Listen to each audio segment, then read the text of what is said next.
Selamat datang di ALLO. Jika dulu kamu pernah mendengar ungkapan sejarah ditulis oleh para pemenang, saat ini saya berhasil menemukan fakta mencengangkan lainnya, bahwa sejarah itu juga ditulis oleh para pembohong. Kok bisa? Seperti yang kamu tahu, nggak semua sejarah peradaban ditulis berdasarkan aslinya. Nggak jarang, beberapa sengaja direkayasa demi kepentingan rezim yang sedang berkuasa. Nggak percaya? Berikut daftar kebohongan sejarah yang berhasil menipu umat manusia. Dijamin bikin kamu kaget setengah mati. 1.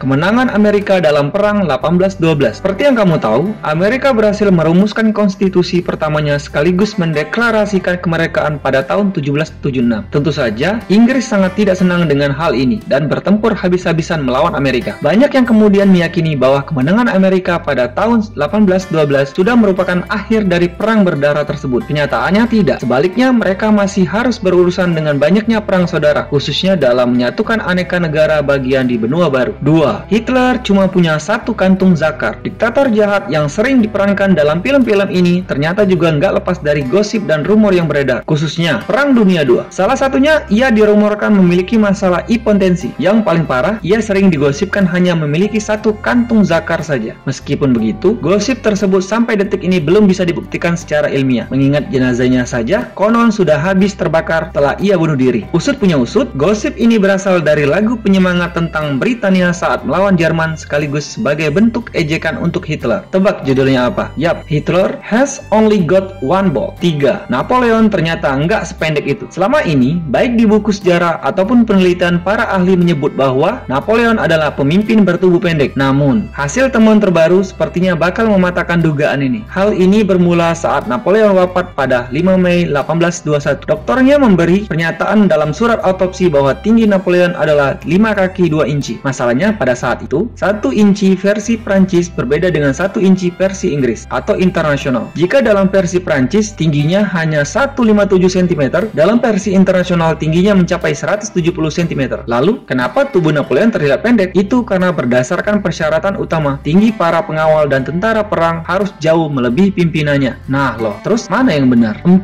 Perang Amerika-Irak 2003. Generasi 90-an pasti masih mengingat betul bagaimana Amerika Serikat menginvasi Irak dan menggulingkan pemerintahan Presiden Saddam Hussein dengan tragis. Alasannya, Amerika di bawah pimpinan Bush bersikuku bahwa Saddam Hussein bertanggung jawab terhadap tragedi 9 September yang menewaskan lebih dari ribuan penduduk sipil. Perang yang menjadi inspirasi film-film Hollywood ini konon malah terjadi gara-gara Bush berambisi merebut pos-pos kilang minyak penting yang ada di Irak demi kepentingan ekonomi Amerika. Jadi, mana yang benar ini? 5. Columbus bukan penemu Amerika. Christopher Columbus selama ini dikenal sebagai pelaut Eropa yang menemukan benua Amerika dalam perjalanannya mencari dunia baru. Ternyata, fakta-fakta tersebut malah menunjukkan sebaliknya. Orang Eropa pertama yang menemukan benua Amerika adalah Leif Erikson, seorang penjelajah laut asal suku Nordik yang kini menghuni Skandinavia. Ia pertama kali mendarat di sebuah pulau yang sekarang bernama Newfoundland, Kanada. Hal tersebut dibuktikan dengan temuan arkeolog di tahun 1960 yang menunjukkan keberadaan peradaban Eropa di sana puluhan tahun sebelum kedatangan Columbus. Akhir kata, itulah tadi pembahasan mengenai kebohongan sejarah yang menipu umat manusia. Gimana menurutmu? Kalau kamu suka konten ini, boleh dong like, komen, dan subscribe. Assalamualaikum warahmatullahi wabarakatuh.